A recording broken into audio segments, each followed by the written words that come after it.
Uma boa noite a você que nos acompanha pelo Sistema Canção Nova de Comunicação. Estamos começando o nosso encontro semanal aqui na sua TV Canção Nova. É o programa Em Pauta chegando até você, a sua casa, a sua família, para uma reflexão sempre importante nessas noites de sexta-feira, não é? Você chegou do trabalho aí de repente, está relaxando.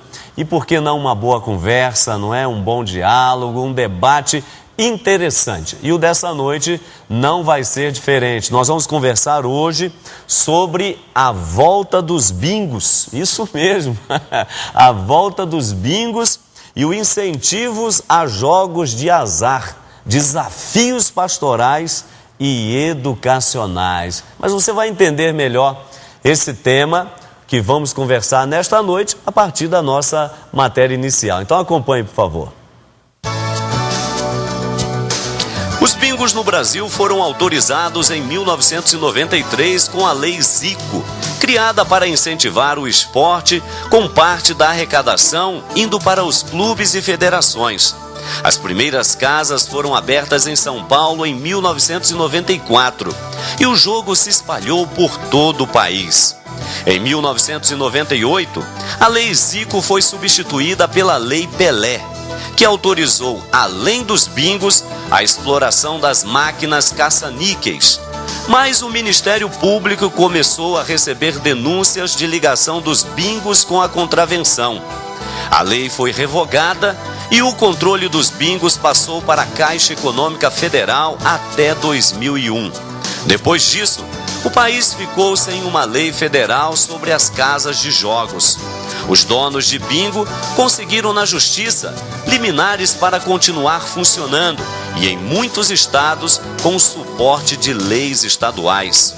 O ex-presidente da República, Luiz Inácio Lula da Silva, assinou em 2004 medida provisória que determina o fechamento de estabelecimentos de bingos e proíbe o uso de máquinas de caça-níqueis no Brasil. O novo ministro da Justiça, José Eduardo Cardoso, disse não ter dúvidas que o novo projeto de lei para legalizar os bingos, que tramita na Câmara, favorece a lavagem de dinheiro e, portanto, indiretamente ao crime organizado. Legalizar ou não legalizar? Para entender melhor esse polêmico projeto, no Em Pauta desta noite. Tá certo, deu aí para entender bem o tema que vamos tratar nesta noite. A problemática é realmente um tema polêmico, os debates ainda estão acontecendo, mas aqui nós queremos ter um olhar, não é moral, um olhar cristão, um olhar ético, e é isso que vamos conversar nessa noite para verificar o que podemos extrair, não é, de um tema tão interessante quanto esse, que envolve tantos interesses, tá certo? Aqui nos nossos estúdios em Belo Horizonte, na capital mineira, nosso querido Frei Antônio Moser. Boa noite, Frei Moser. Muito boa noite, Padre Hamilton. Nós, de vez em quando, nós andamos em cima do fio da navalha. Agora aqui nós estamos realmente como que em cima de dois fios de navalha, ou seja, nem para cá nem para lá. Você se sente um tanto inseguro sobre o que vai dizer do ponto de vista pastoral, do ponto de vista ético, sobretudo porque tem tantos interesses em jogo. E tem outra coisa ainda que gostaria de chamar a atenção: temos que fazer uma fezinha para ver se a gente ganha na loteria para melhorar os nossos estúdios, não é? Imagina quanto investimento que a gente poderia fazer, não é? Tá certo, Frei Moser. Olha, para nos ajudar na conversa desta noite, recebemos aqui novamente o padre Otávio Juliano de Almeida, ele que é mestre em teologia moral, professor atualmente de teologia moral, claro, na Pontifícia Universidade Católica aqui de Minas Gerais. Boa noite, de Belo Horizonte, né, Minas Gerais. Boa noite, Padre Otávio, mais uma vez, seja bem-vindo. Muito obrigado, boa noite, Padre Hamilton, Frei Moser, queridos da Canção Nova, de Minas Gerais, do Brasil e do mundo.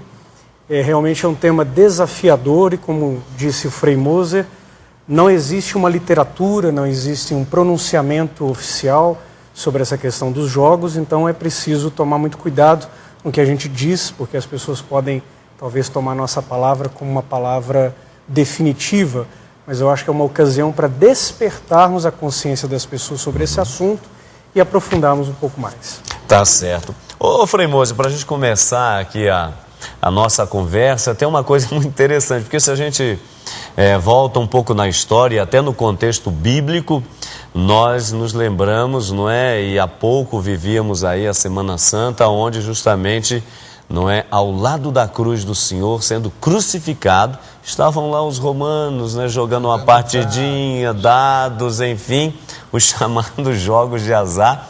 E que interessante, até no contexto bíblico parece que já traz uma certa maldição, não é? Mas essa questão dos jogos de azar, são de fato um fenômeno recente ou isso de fato já vem desde longa, não idade já na história da humanidade? Olha, ninguém saberia dizer quando começaram os jogos de azar. Eu apenas diria o seguinte: a gente encontra testemunhas de esse tipo, não é, de jogo, de tentativas de ganhar facilmente a vida, ou então fazer fortuna a partir da desgraça dos outros, não é, que normalmente isso é que se prevê nos jogos de azar. E, sobretudo, me parece que há algo assim de antropológico. Nós sempre gostamos de desafios e, de alguma forma, de riscos. Imagina se a humanidade nunca assumisse nenhum risco. Nós não teríamos o carro, nós não teríamos o avião, não é? Quanta coisa a gente não teria. Então tem algo do risco por trás disso. E que, naturalmente, isso não vai justificar nem condenar. Apenas como ponto de partida é algo de muito profundo, que tem que ser muito bem discernido e muito bem trabalhado pastoralmente, para não cairmos no moralismo fácil, mas, por outro lado, também não acharmos tudo muito natural. Agora, Padre Otávio, tem uma questão aqui muito interessante, porque muita gente diz assim, bom, mas esse negócio de jogos de azar, libera, não libera, tem os argumentos aí, inclusive do deputado que dizia, não, isso vai gerar algo em torno de 120 mil empregos diretos, havendo, portanto, a liberação, uma vez que, como a gente ouviu na matéria inicial, em 2004, portanto, aí há 6, 7 anos atrás, o presidente Lula vetou, não é? Vetou ao funcionamento dos bingos e das caças, das máquinas caça-níqueis. E aí os que defendem, como o deputado que a gente viu na matéria inicial, não, porque vai gerar emprego, não tem nada a ver com contravenção e tal. Mas no mundo, não é, boa parte dos países parece que convivem com isso tranquilamente. Afora Brasil e Cuba, me parece aqui mais próximo, não é que tem esse tipo de lei taxativa. Quais que são os argumentos aí, que a gente poderia colocar aqui inicialmente, a favor, além desses elencados na matéria, pela liberação dos jogos? Olha, primeiro que o dado, eu pesquisei na revista Super Interessante, se fez uma pesquisa, Sim. São 108 países que são membros de uma organização internacional de turismo. Brasil e Cuba, destes 108 países, que não fazem parte, que não permitem os jogos nos seus países. Ora, hoje em dia nós temos mais de 200 países na ONU, então na verdade não é a maioria. Existem tantos outros países que não permitem jogos. E também tem aquele argumento que diz o seguinte, se um cair no buraco, eu vou cair atrás? Sim. E outro que me lembra uma outra frase interessante, me parece que um político disse, o que é bom para os Estados Unidos é bom para o Brasil? Não, não necessariamente isso. Talvez não exista aqui uma cultura ou exista uma tradição a favor dos jogos. Mas vamos aos argumentos. São 3 principais. A questão da liberdade de escolha, Perfeito.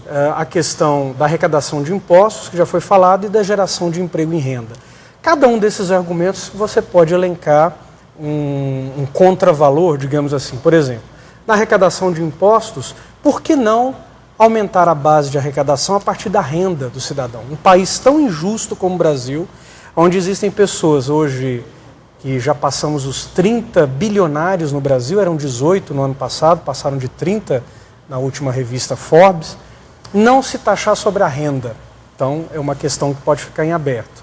A questão da geração do emprego em renda. Um país que faltam 200 mil engenheiros, que falta mão de obra para melhorar estradas, portos, aeroportos, educação de qualidade, saúde de qualidade, precisamos de enfermeiros, precisamos de médicos, precisamos de dentistas, professores, educadores de vários níveis, por que não se preocupar também em gerar emprego a partir dessa outra parcela, né, de pessoas que podem fazer um bem muito maior do que os funcionários de jogos? E ainda mais, que derruba essa ideia da argumentação da geração de emprego e renda.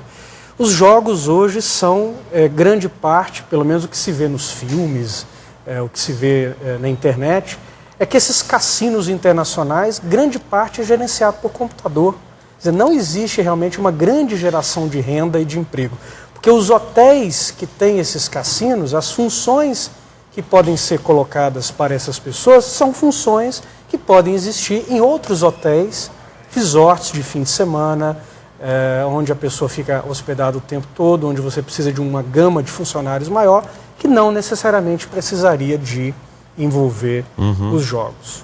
Agora aqui tem uma questão também, o Frei Antônio Moser, o pessoal de casa pode estar pensando, especialmente você que nos acompanha, de repente é de uma cidade do interior, não é? Quem sabe aqui de Minas Gerais, ou de outros nossos estados brasileiros, ou mesmo fora do Brasil, mas aqui no Brasil a gente tem aí o chamado jogo do bicho, né? Em que cidades muito pequenas, eles assim, não só geram renda ali para quem pratica, mas as pessoas que fazem o chamado jogo do bicho, tem ali os horários, os dias, aquilo gesta quase um certo vício. Às vezes a pessoa mais perde do que ganha, ou mesmo se ganha, às vezes é só para compensar o que perdeu, mas não consegue largar a mão e aquilo parece que se transforma num vício, como é do cigarro, como é da bebida. Tem também essa questão, Frei Moser, portanto, de fundo aí, essa questão da questão psicológica? Em primeiro lugar, as colocações do Padre Otávio foram magistrais, não é? Realmente muito bem colocados, vários ângulos. Agora, você levantou uma palavra-chave para entender a problemática ética mais profunda e mais ampla. Todos esses jogos acabam criando dependências, seja pulsões da própria pessoa para o jogo, não é? Consequentemente, facilmente entra a bebida, entre outros desarranjos, eu diria assim, em termos morais, outros vícios que vão acompanhar, mas, sobretudo, o que me parece fundamental é que isso cria uma mentalidade que você deve ganhar a sua vida, não pelo trabalho, seu empenho, mas pela sorte. Isso deturpa a mentalidade. Eu gostei da observação do Padre Otávio. Sim. Quantas áreas deficitárias no Brasil em termos de emprego. Eu percebo isso nitidamente, mesmo nas nossas, por exemplo, editoras. Você encontrar bons editores, bons escritores, é muito difícil, né? Então, o que acontece? Porque a energia das pessoas é canalizada para facilidade e o jogo, ele leva para esse lado. Sem falar da corrupção que vem junto, sem falar de outros desregramentos, essa era a palavra que eu queria dizer, né? E às vezes até homicídios e às vezes até suicídios, quando a pessoa se sente totalmente perdida. Arruinou a família, se arruinou a si própria, a herança que teve e assim por diante. Em outras palavras, realmente a palavra vício caracteriza bem. O grande risco está no vício. Aliás, um padre muito conhecido, ele dizia justamente que, como nesses jogos, Mega Sena e jogos de loteria, assim por diante, ele dizia, olha, enquanto 1 milhão faz a aposta, um ganha, 999 mil perdem, não é? Então, quer dizer, a mais parece que perda do que ganha numa situação como essa, além da possibilidade do risco eminente, do vício eminente, porque não, eu perdi, mas eu vou ganhar na próxima, e eu vou, e quando matematicamente é sempre mais perdedores que vencedores, para se acumular aquela quantidade grande de dinheiro ou de brindes que se dá, né? Tá certo. Olha, nós vamos para o nosso intervalo, o nosso primeiro intervalo. Você não saia daí, porque temos muito ainda o que conversar a respeito dessa temática e já estaremos de volta com o nosso programa em pauta, conversando sobre essa possível volta dos bingos e aí, portanto, o incentivo aos jogos de azar. Até que ponto isso é benéfico ou maléfico, como nós já começamos a perceber no programa desta noite. Já estamos de volta.